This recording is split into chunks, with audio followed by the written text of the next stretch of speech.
Pouvez-vous nous parler de la formation de certification en leadership et habileté de direction? Oui, c'est une certification que moi j'avais prise en janvier-février à Montréal. Puis quand j'ai terminé cette formation-là, j'ai dit qu'il faut absolument que ça vienne en Gaspésie. Parce qu'aller faire cette formation-là à l'extérieur, à Montréal, c'est quand même assez dispendieux. Ça nous revient entre 8 et 9 000 faire la formation. C'est des formations de 6 jours. Alors, j'ai commencé à négocier avec l'Institut du leadership pour qu'il se déplace en Gaspésie. On en a donné une en novembre et décembre dernier. 2 fois 3 jours. Et on a eu 41 participants, ce qui est excellent. Ça en prenait 25. C'est une formation vraiment de haut niveau, que je dirais. Là, puis les 41 personnes qui l'ont fait, la dernière, l'Institut a fait un sondage auprès d'eux. Et le taux de satisfaction était de 98,7, je crois. Alors, ça dit tout. Là. C'est des formateurs qui viennent des HEC, de l'UQAM. Fait que c'est vraiment c'est des formateurs qui sont vraiment choisis là, pour vraiment un peu leur parcours particulier, mais vraiment ce qu'ils donnent aussi comme exemple et ce qu'ils ont fait depuis des années. Puis après ça, on a toujours un conférencier qui finit la journée. Puis c'est vraiment des conférenciers là, qui sortent de l'ordinaire. T'sais, on a eu Mme Danielle Sauvageau, qui était la coach de l'équipe olympique féminine canadienne, qui a gagné la médaille d'or. On a eu Pierre-Marc Johnson, ancien premier ministre. Dominique Gagnon, qui est un jeune cerveau assez exceptionnel, là, avec son entreprise Connect & Go. On a eu Mme Jessica Arnois, qui est la sommelière, le fameux vin bu. Après ça, on a eu Bruni Surin, champion olympique, et Pierre Lavoie, que tout le monde connaît pour vraiment sa participation avec les jeunes aussi. Puis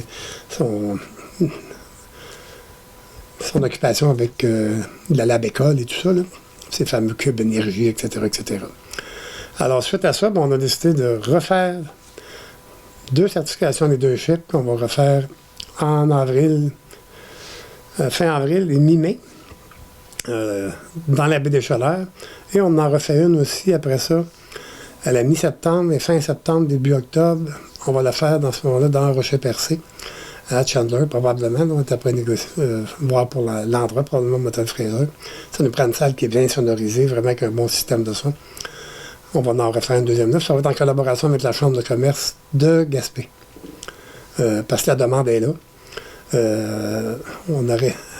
Il aurait aimé ça qu'on la fasse à Gaspé, mais malheureusement, on ne peut pas se permettre d'aller la faire à Gaspé à cause du transporteur aérien qui est Air Canada, qui n'est pas fiable.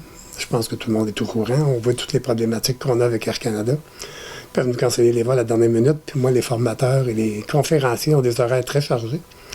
Mais c'est une formation vraiment de qualité, assez exceptionnelle. Moi, j'ai fait la formation, puis j'ai dit qu'il faut absolument qu'on amène ça en Gaspésie.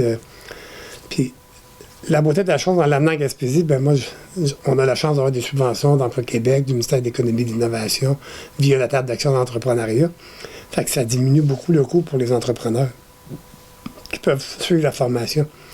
Fait que c'est vraiment quelque chose, je pense, qui...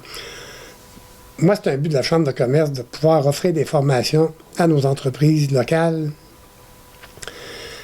qu'on n'a pas la chance d'avoir comme ceux qui sont à Québec ou à Montréal, ou à Sherbrooke ou Drummondville, ou sur des universités proches. Fait que, je pense que moi, c'était vraiment important de le faire. Puis après ça, on va continuer dans d'autres. On offre aussi d'autres types de formations. Là. On a une qui commence bientôt pour développement des compétences personnelles au travail à partir d'intelligence émotionnelle. Ça, c'est des formations de 4 heures. Moins dispendieuses, mais c'est vraiment... c'est ouvert à tout le monde. Pas juste à nos membres, on l'ouvre vraiment à tout le monde. Mais c'est vraiment pour qu'on développe nos choses puis que ça nous aide en affaires aussi. Puis là, au mois de novembre, au mois de décembre, ça a vraiment été un succès.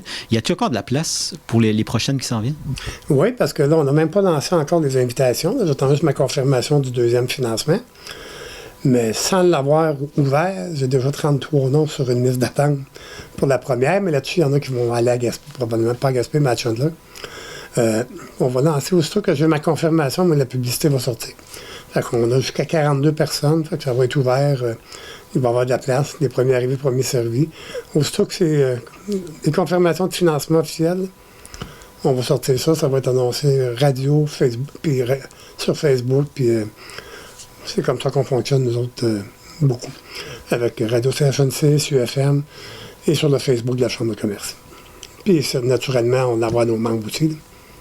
C'est de la façon qu'on fonctionne.